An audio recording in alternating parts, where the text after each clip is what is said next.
नमस्कार, भक्ति दर्शन समाचारमा स्वागत छ। म रचना श्रेष्ठ। आज मिति 2078 साल असार महिनाको 18 गते शुक्रबार, असार कृष्ण पक्षको अष्टमी तिथि, 18:07 बजे उपरान्त नवमी तिथि रहने। ईस्वी सम्वत 2021 जुलाई महिनाको 2 तारिक, शक सम्वत 1942 र नेपाल सम्वत 1141। आज बिहान सूर्योदय 5:13 र सूर्यास्त साँझ 7:02। सर्वप्रथम अहिलेसम्मका प्रमुख समाचार।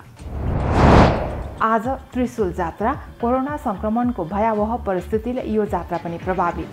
जात्रामा बालबालिकालाई त्रिशूल रोपेको देखाइने भएकाले पनि अनौठो जात्राका रूपमा लिइने गरिएको। पशुपतिनाथको देवपतन र पशुपतिको जय बागेश्वरी क्षेत्रमा नेवार समुदायहरूले धुमधामसँग मनाउने यो जात्रा राजा यक्ष मल्लले सुरु गरिएको मानिने। जात्राको अवसरमा सहभागीहरूले हातमा रुखका हाँगा र बोक्रा बोकेर राक्षसहरूलाई गाली गरिने प्रचलन। गाउँमा रहेको पुरानो मन्दिर खोलाको कटानसँगै जीर्ण बन्दै गएपछि सुन्दरपुरका स्थानीयहरू गाउँमा शिव मन्दिर बनाउन जुट्दै मन्दिर जीर्ण भएकाले पूजापाठ गर्न स्थानीयहरू छिमेकी गाउँ तथा अन्य ठाउँमा जानुपर्ने बाध्यता। उक्त मन्दिर संरक्षणका लागि सोही मन्दिरको नजिकमा नयाँ मन्दिर बनाउन थालिएको। सरकारको सहयोग बिनै गाउँलेहरूले आफै पैसा सङ्कलन गरी र विदेशबाट नेपालीहरूले पठाएको रकमबाट मन्दिर बनाउन थालिएको। आज विश्व खेलकुद पत्रकार दिवस। खेलकुद पत्रकारहरूको हक हित, सुरक्षा र व्यावसायिकताको लागि यो दिवस हरेक वर्ष जुलाई 2 का दिन विश्वभर मनाइने। 97औं विश्व खेलकुद पत्रकारिता दिवस मनाउन लागि हो। नेपालमा पनि यो दिवस विभिन्न कार्यक्रमको आयोजना गरी मनाइने गरिएको। यस अवसरमा नेपाल खेलकुद पत्रकार मञ्चले नेपाल ओलम्पिक कमिटीका विज्ञहरूसँग भर्चुअल माध्यमबाट छलफल तथा अन्तर्क्रिया गरी यो दिवस मनाइने गरिएको। पछिल्लो समय गुल्मीमा आधुनिक प्रविधिबाट गरा सुधार गरी चक्लाबन्दी विधिबाट खेती गर्न थालिएको। परम्परागत माध्यमबाट खेती गर्दै आएको गुल्मीका किसान आधुनिक कृषि प्रणालीतर्फ उन्मुख भएको, कम लागतमा बढी उत्पादन हुने हुँदा सामूहिक एवं सहकारी बनाएर चक्लाबन्दी विधिबाट खेती गर्नेतर्फ किसानहरू उत्साहित। आधुनिक प्रविधिको प्रयोगले लागत कम र उत्पादन धेरै हुने भएकाले किसानको आम्दानीसँगै कृषि उपज उत्पादनमा वृद्धि हुने विश्वास।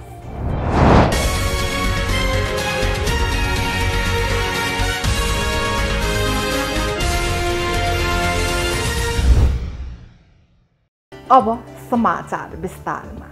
आज त्रिशूल जात्रा। कोरोना संक्रमणको भयावह परिस्थितिले यो जात्रा पनि प्रभावित भएको छ। यो जात्रा बालबालिकालाई त्रिशूल रोपेको देखाइने भएकाले पनि अनौठो जात्राका रूपमा लिने गरिएको छ। पशुपतिनाथको देवपतन र पशुपतिको जय बागेश्वरी क्षेत्रमा नेवार समुदायहरूले धुमधामसँग मनाउने यो जात्रा राजा यक्ष मल्लले नेपाल सम्वत 634 देखि चलाउन लगाएको विश्वास गरिन्छ। त्रिशूल जात्रामा सहभागी गराइने स्थानीय कुमार कुमारीको छनौट सिद्धिनखका दिन गरिन्छ। पहिले बालबालिकालाई गुठीका तर्फबाट छनौट गरे पनि एक दिन जय बागेश्वरीमा राखिने परम्परा रहेको थियो भने हाल त्यो परम्परा लोप भई जात्राका दिन नै त्यस दिन छनौट गरिएका बालबालिकालाई बोलाउने चलन छ। यो जात्रा विशेष गरी पूर्ण रूपमा भुवनेश्वरीसित सम्बन्धित जात्रा मानिन्छ। त्यस दिन छानिएका 3 बालबालिकालाई जय बागेश्वरीको सत्तल अगाडि त्रिशूल उनेको भानमा सजाइन्छ। यो अवसरमा जय बागेश्वरी क्षेत्रका तान्त्रिक बन्धुदत्त आचार्यको काठमाडौँकी श्रीमतीको अविश्वासको कारणले मृतक छोरालाई बचाउन असफल भएको तथा राक्षस लुकाउने काठमाडौँवासीलाई यस दिन ग्वालवासीहरूले काठमाडौँ सहरको भित्री बासिन्दाहरूलाई गाली गर्ने चलन पनि रहिआएको छ। यस जात्राको विशेषता भनेको गाली गर्नु, गाली सुन्नु र सुनाउनु नै परम्परा रहिआएको छ। त्यसैले गर्दा जात्राको अवसरमा सहभागीहरूले हातमा रुखका हाँगा र बोक्रा बोकेर राक्षसहरूलाई गाली समेत गर्दछन्। जात्राको सम्बन्धमा रोचक किंवदन्तीहरू पनि रहेका छन्। दाङको राप्ती वडा नम्बर 4 सुन्दरपुरका स्थानीयहरू गाउँमा शिव मन्दिर बनाउन जुटेका छन्। अहिले गाउँमा रहेको पुरानो मन्दिर खोलाको कटानसँगै जीर्ण भएकाले त्यसको संरक्षणका लागि सोही मन्दिरको नजिकमा नयाँ मन्दिर बनाउन थालिएको हो। मन्दिर जीर्ण भएकाले पूजापाठ गर्न स्थानीयहरू छिमेकी गाउँ तथा अन्य ठाउँमा जानुपर्ने बाध्यता थियो। सरकारको सहयोग बिना गाउँलेहरूले आफै पैसा सङ्कलन गरी र विदेशबाट नेपालीहरूले पठाएको रकमबाट मन्दिर बनाउन थालिएको बताइएको छ। राप्ती गाउँपालिका वडा नम्बर 4 श्रीनारायण चोक मौरीघाटदेखि देवीकोट हुँदै प्रस्तावित प्युठानको स्वर्गदारी जोड्ने सडक छेउमै मन्दिर बनाउन थालिएको छ। एक रिपोर्ट। दाङको राप्ती वडा नम्बर 4 सुन्दरपुरका स्थानीयहरू गाउँमा शिव मन्दिर बनाउन जुटेका छन्। उनीहरूसँग धन नभए पनि मन भएकाले मन्दिर बनाउन लागेका हुन्। लामो समयदेखिको सपना पूरा गर्न अहिले स्थानीय बासिन्दा एकजुट भएका छन्।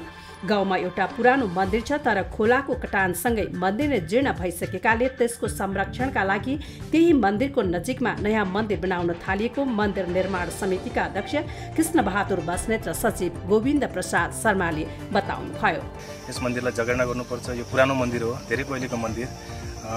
सबैजनाको भनाइ थियो कि मन्दिरलाई चाहिँ संरक्षण गरौँ भन्ने सोचाइ थियो। यस लकडाउनको पिरियडमा चाहिँ हामीहरू पनि साथीहरू सब जुटेर ठिकै छ त गर्ने भए गरौँ भन्ने चाहिँ सबैजना सक्रिय भएर सबैजनाले चाहिँ आवाज उठाएर ल ठिकै छ त गरौँ भन्ने सोचाइमा पुग्यो र यो कामलाई चाहिँ हामीले निरन्तर गरेर सक्दो यो आउने तपाईँको असार अन्तिमसम्म अर्थात् आउँदो साउनसम्म चाहिँ यसलाई समापन गर्ने हाम्रो कोसिस जारी नै छ।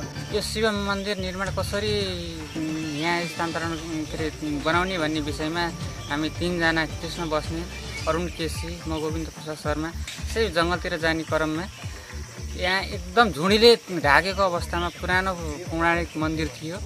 त्यो आधा खोलाले लगिसक्ने अवस्थामा गएको थियो। यसलाई होइन हामीले बाटातिर ल्याएर गर्दा कस्तो हुन्छ भन्ने सोच आयो र माथि सतीदेवीको दाहिने घोडो पतन भएको भद्राक्षी देवी मन्दिर, तल देव ठ्याक्क चढ्ने उकालोनिर बन्दै गरेको यस शिवजीको मन्दिर एकदम सुटेबल हुन्छ। दर्शनार्थीलाई पनि यहाँ दर्शन गरेर माथि सतीदेवीको मन्दिरमा गएर दर्शन गर्न पाउनेछन् भन्ने एउटा आकाङ्क्षाले हामी 3 जना बसेर यस्तो गर्दा कस्तो हुन्छ भन्ने एउटा मनसाय लियौँ। त्यसपछि यहाँका बुद्धिजीवी 2-4 जना अगुवाहरूलाई सोधेर हामीले यो मन्दिरलाई माथि सार्दा के हुन्छ भन्ने कुरो गर्दाखेरि होइन यो त कुनै व्यक्तिको जग्गामा पर्छ भन्ने कुरो आयो। त्यसपछि बुझ्दै जाँदाखेरि यो जुन ऐरानी जग्गा थियो यो जग्गा नमुगिरी भन्ने एकजना यो मन्दिर जुन पहिला जीर्ण अवस्थामा रहेको मन्दिर थियो त्यस मन्दिर बनाउने नमुगिरीले उहाँ हुँदासम्म उहाँको सास रहँदा जेलसम्म त्यो मन्दिरमा पूजाआजा भइरहेको थियो।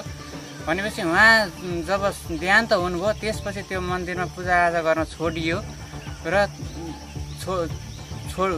छोडिएको थियो र अहिले फेरि पुनः हामी यस सुन्दरपुर टोलका बासिन्दाहरू हाम्रा यहाँका युवाहरू जागरुक भएर यो मन्दिरलाई बनाउनुपर्छ भन्ने एउटा सोचले गर्दाखेरि अहिले यो मन्दिर यहाँसम्म आइपुगेको छ। राप्ती गाउँपालिका वडा नम्बर 4 श्रीनारायण चोक मौरीघाटदेखि देवीकोट हुँदै प्रस्तावित प्युठानको स्वर्गदारी जोड्ने सडक छेउमै मन्दिर बनाउन थालिएको छ। 2078 साल जेठ 8 गतेदेखि मन्दिर बनाउन थालिएको हो। अहिले मन्दिरको ढलान कार्य समेत सम्पन्न भइसकेको छ। सरकारको सहयोग बिनै गाउँलेहरूले आफ्नै पैसा उठाएर तथा विदेशबाट नेपालीहरूले पठाएको रकमबाट मन्दिर बनाउन थालिएपछि स्थानीयहरू समेत हौसिएका छन्।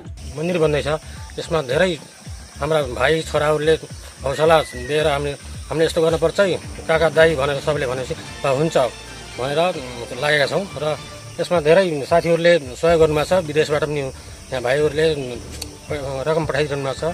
यहाँ गाउँका साथीहरूले पनि दिइरहनु भएको छ। आमा बुवा दाई भाइ सबले सहयोग गर्नुभएको छ। यो मन्दिर चाहिँ उतातिरको मन्दिर जीर्ण अवस्थामा थियो, तपाईँले पनि देख्नुभएको छ। यो मन्दिर बन्न सुरुवात गरेपछि गाउँका जनता आफै स्फूर्त रूपमा काम गर्न आछन्। सबैले चाहिँ सहयोग गरेको छ। यो देश विदेश गाउँ छर छिमेक टोल सबैले यसलाई सहयोग गरेको छ र चाहिँ यो सङ्घ संस्थाहरूले पनि सहयोग गर्छन् भन्ने अपेक्षा राखेको छौँ। गाउँमा भएको मन्दिर पनि जीर्ण भइसकेपछि पूजापाठ गर्न छोडिएको थियो। गाउँको मन्दिरमा पूजापाठ गर्न बन्द भएपछि स्थानीयहरू छिमेकी गाउँ तथा अन्य ठाउँमा जानुपर्ने बाध्यता रहेको थियो। मन्दिर बनाउन स्थानीय र देश विदेशबाट गरी हाल 3 लाख रुपैयाँ सहयोग जुटेको छ। यता गाउँलेहरूले स्थानीय सरकारलाई चुनौती दिँदै आफ्नै लगानीमा मन्दिर बनाउन थालेपछि स्थानीय सरकारको ध्यान गएको छ। यस आर्थिक वर्षका लागि राप्ती गाउँपालिका मार्फत 2 लाख बजेट विनियोजन गरिएको राप्ती गाउँपालिका वडा नम्बर 4 का वडा अध्यक्ष विष्णु बहादुर खर्ती छेत्रीले बताउनु भयो। सुन्दरपुर निवासी जनताहरूले आफू खुसी चाहिँ मन्दिर बनाउने एउटा चाहिँ योजना ल्याउनु भएको छ, त्यो मलाई धेरै खुसी लागेको छ। र त्यसमा चाहिँ व्यक्तिगत त सबैले गर्नुभएको छ। यस वडा कार्यालयबाट पनि 2 लाख रुपियाँ त्यो विनियोजन बजेट विनियोजन गरिएको छ अहिले 68-69 को बजेटबाट। अब त्यहाँ 2 लाखले माटो फिलिङ अथवा चाहिँ तारबार गर्न सक्नुहुनेछ, अथवा भौतिक पूर्वाधारमा चाहिँ ढलाइ गर्ने बेला अथवा चाहिँ इँटाहरू जेमा पनि प्रयोग गर्न सक्नुहुनेछ। तर त्यो इस्टिमेट गराएर गर्नुपर्नेछ, त्यो उहाँहरूले त्यस्तै हुँदैन, इस्टिमेट अनुसार काम गर्नुपर्ने हुन्छ। 2 लाख गाउँपालिकाको बजेट भएको हुनाले आफ्नो गाउँ आफै बनाऊ भन्ने नारालाई आत्मसात गर्ने हो भने सरकारको सहयोग बिना पनि थुप्रै काम गर्न सकिने सुन्दरपुरवासी युवाहरूको यो कामबाट प्रष्ट हुन्छ। भक्ति दर्शन टेलिभिजन एसटीका लागि दाङ सहकर्मी ओम प्रकाश गुप्ताको रिपोर्ट। आज विश्व खेलकुद पत्रकार दिवस। यो दिवस खेलकुद पत्रकारहरूको हक हित, सुरक्षा र व्यावसायिकताका लागि हरेक वर्ष जुलाई 2 का दिन विश्वभर मनाइने गरिन्छ। 97औं दिवस नेपालमा पनि यो दिवस विभिन्न कार्यक्रमको आयोजना गरी मनाइने गरिएको बताइएको छ। यस अवसरमा नेपाल खेलकुद पत्रकार मञ्चले विश्व ओलम्पिकका विज्ञहरूसँग भर्चुअल माध्यमबाट छलफल तथा अन्तर्क्रिया गरी मनाइने कार्यक्रम रहेको बताइएको छ। खेलकुद पत्रकारितामा विशेष गरेर खेल सम्बन्धी राम्रो जानकारी हुनुको साथै विभिन्न समयमा परिवर्तन हुने प्रवृत्तिसँग जानकार हुनुपर्नेमा जोड दिनुभएको छ। एक रिपोर्ट। आज विश्व खेलकुद पत्रकार दिवस। खेलकुद पत्रकारहरूको हक हित, सुरक्षा र व्यावसायिकताको लागि यो दिवस हरेक वर्ष जुलाई 2 का दिन विश्वभर मनाइने गरिन्छ। यस वर्ष 97औं विश्व खेलकुद पत्रकार दिवस मनाउन लागि हो। सन् 1924 जुलाई 2 मा पेरिसमा भएको समर ओलम्पिकको अवसर पारेर इन्टरनेसनल स्पोर्ट्स प्रेस एसोसिएसनको स्थापना भएको थियो। आइपिएसको स्थापनाको दिनलाई मध्यनजर गर्दै सन् 1994 देखि विश्व खेलकुद पत्रकार दिवस मनाउन सुरु गरिएको हो। नेपालमा पनि यो दिवस विभिन्न कार्यक्रमको आयोजना गरी मनाउने गरिन्छ। यसैगरी खेलकुद पत्रकारको हक हितका लागि स्थापित संस्था नेपाल खेलकुद पत्रकार मञ्चले पनि आफ्नो स्थापनाको दोस्रो वर्षदेखि नै विभिन्न कार्यक्रमको आयोजना गरी मनाउँदै आएको छ। गत वर्ष कोरोना कहरका कारण कुनै कार्यक्रमको आयोजना गर्न नसकेको भए तापनि यस वर्ष भने नेपाल ओलम्पिक कमिटीका विज्ञहरूसँग भर्चुअल माध्यमबाट छलफल तथा अन्तर्क्रिया कार्यक्रम गर्न लागेको बताएको छ। यसै सम्बन्धमा नेपाल खेलकुद पत्रकार मञ्चका महासचिव तथा द काठमाडौँ पोस्टका खेलकुद एडिटरको रूपमा कार्यरत प्रज्वल ओली यस्तो भन्नुहुन्छ।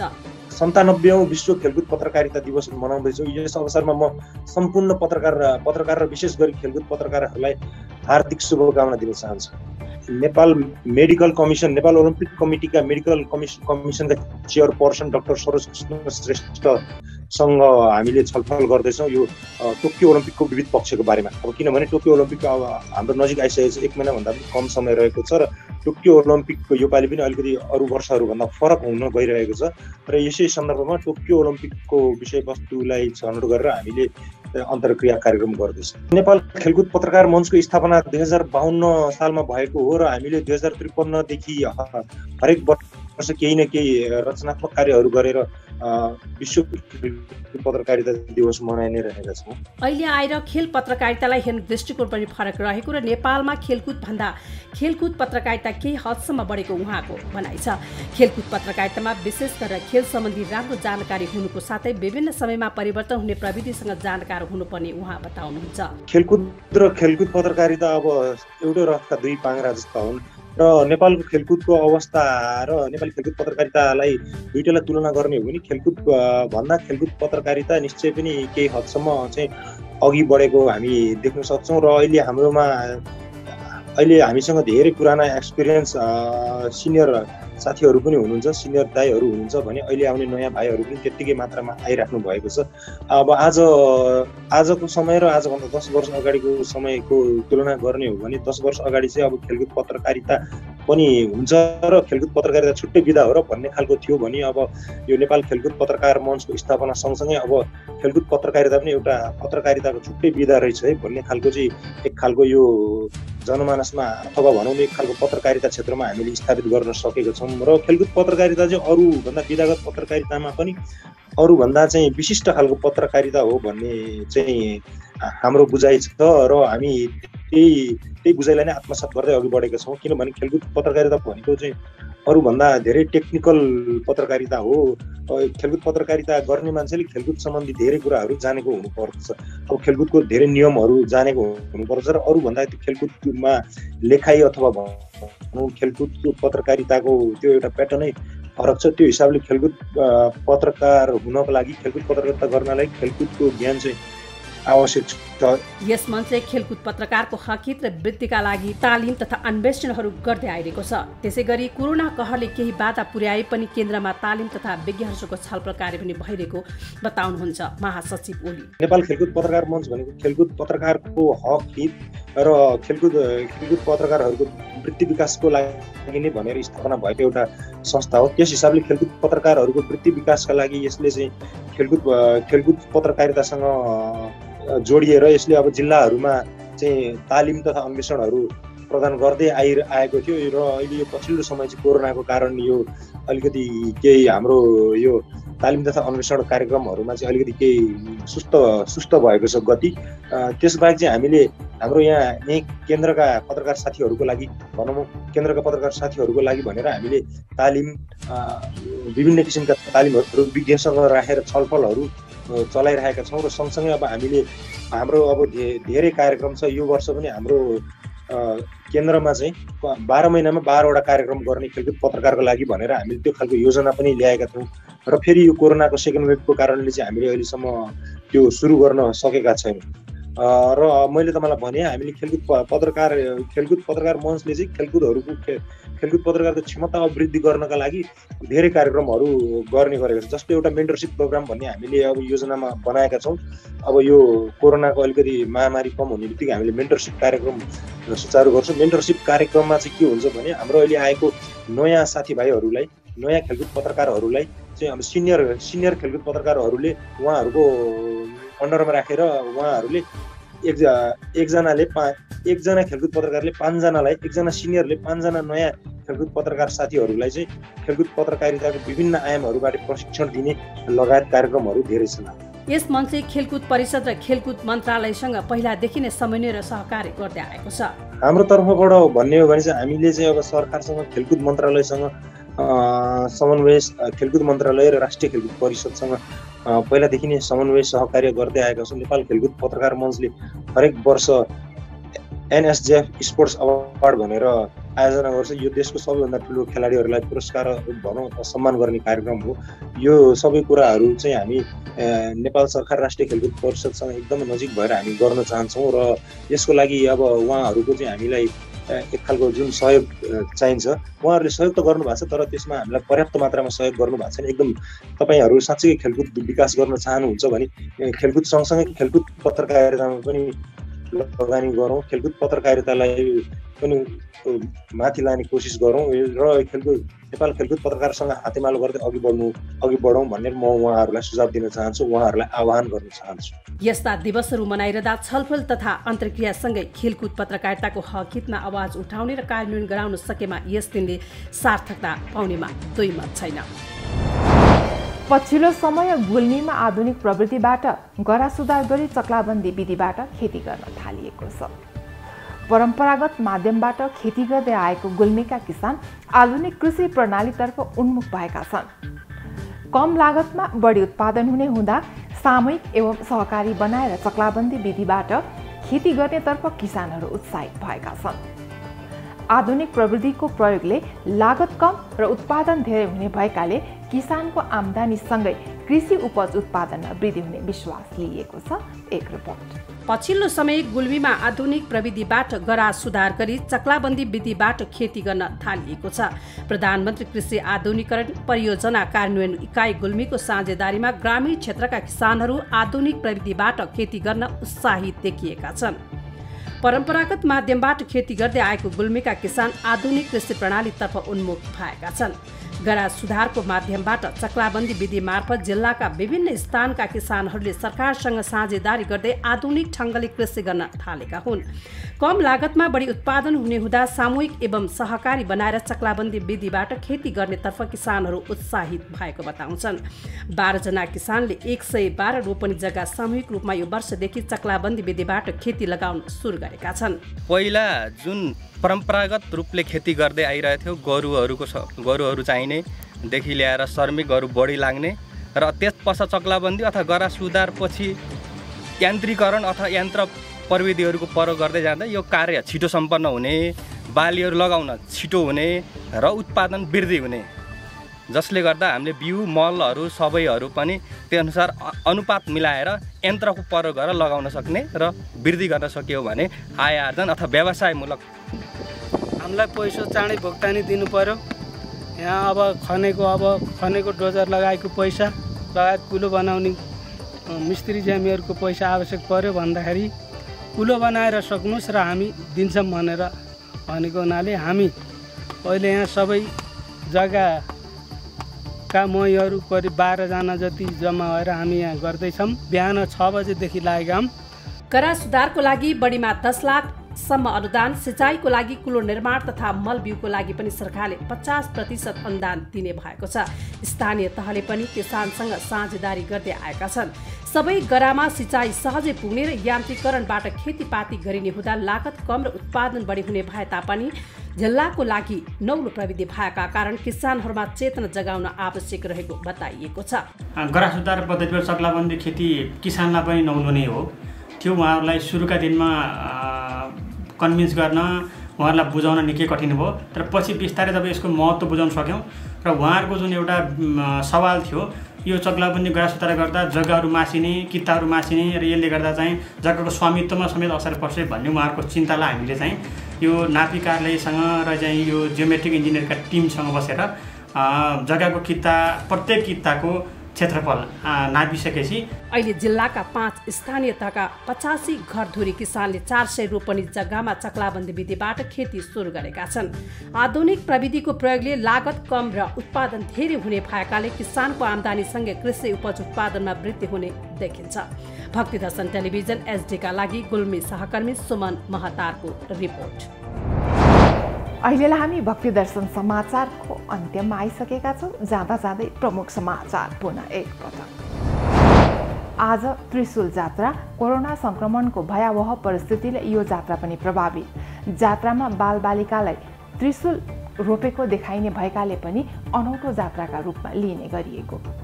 पशुपतिनाथको देवपतन र पशुपतिको जय बागेश्वरी क्षेत्रमा नेवार समुदायहरूले धुमधामसँग मनाउने यो जात्रा राजा यक्ष मल्लले सुरु गरिएको मानिने। जात्राको अवसरमा सहभागीहरूले हात हातमा रुखका हाँगा र बोक्रा बोकेर राक्षसहरूलाई गाली गरिने प्रचलन। गाउँमा रहेको पुरानो मन्दिर खोलाको कटानसँगै जीर्ण बन्दै गएपछि सुन्दरपुरका स्थानीयहरू गाउँमा शिव मन्दिर बनाउन जुट्दै मन्दिर जीर्ण भएकाले पूजापाठ गर्न स्थानीयहरू छिमेकी गाउँ तथा अन्य ठाउँमा जानुपर्ने बाध्यता। उक्त मन्दिर संरक्षणका लागि सोही मन्दिरको नजिकमा नयाँ मन्दिर बनाउन थालिएको। सरकारको सहयोग बिनै गाउँलेहरूले आफै पैसा सङ्कलन गरी र विदेशबाट नेपालीहरूले पठाएको रकमबाट मन्दिर बनाउन थालिएको। आज विश्व खेलकुद पत्रकार दिवस। खेलकुद पत्रकारहरूको हक हित, सुरक्षा र व्यावसायिकताको लागि यो दिवस हरेक वर्ष जुलाई 2 का दिन विश्वभर मनाइने। 97औं विश्व खेलकुद पत्रकारिता दिवस मनाउन लागि हो। नेपालमा पनि यो दिवस विभिन्न कार्यक्रमको आयोजना गरी मनाइने गरिएको। यस अवसरमा नेपाल खेलकुद पत्रकार मञ्चले नेपाल ओलम्पिक कमिटीका विज्ञहरूसँग भर्चुअल माध्यमबाट छलफल तथा अन्तर्क्रिया गरी यो दिवस मनाइने गरिएको। पछिल्लो समय गुल्मीमा आधुनिक प्रविधिबाट गरा सुधार गरी चक्लाबन्दी विधिबाट खेती गर्न थालिएको। परम्परागत माध्यमबाट खेती गर्दै आएको गुल्मीका किसान आधुनिक कृषि प्रणालीतर्फ उन्मुख भएको। कम लागतमा बढी उत्पादन हुने हुँदा सामूहिक एवं सहकारी बनाएर चक्लाबन्दी विधिबाट खेती गर्नेतर्फ किसानहरू उत्साहित। आधुनिक प्रविधिको प्रयोगले लागत कम र उत्पादन धेरै हुने भएकाले किसानको आम्दानीसँगै कृषि उपज उत्पादनमा वृद्धि हुने विश्वास। अहिलेलाई भक्ति दर्शन समाचार यति नै। सामाजिक सञ्जाल मार्फत हामीसँग जोडिनका लागि फेसबुक तथा ट्विटरमा लाइक तथा फलो गर्न सक्नुहुनेछ भने युट्युब मार्फत पनि हामीलाई प्रत्यक्ष हेर्न सक्नुहुनेछ। त्यस्तै कुनै सल्लाह सुझाव तथा प्रतिक्रिया भएमा bhaktidarshan@emountedtv.com मा हामीलाई पत्रचार गर्न सक्नुहुनेछ। धर्म, संस्कृति र संस्कारको संवाहक भक्तिदर्शन टेलिभिजन HD हेर्दै रहनुहोला।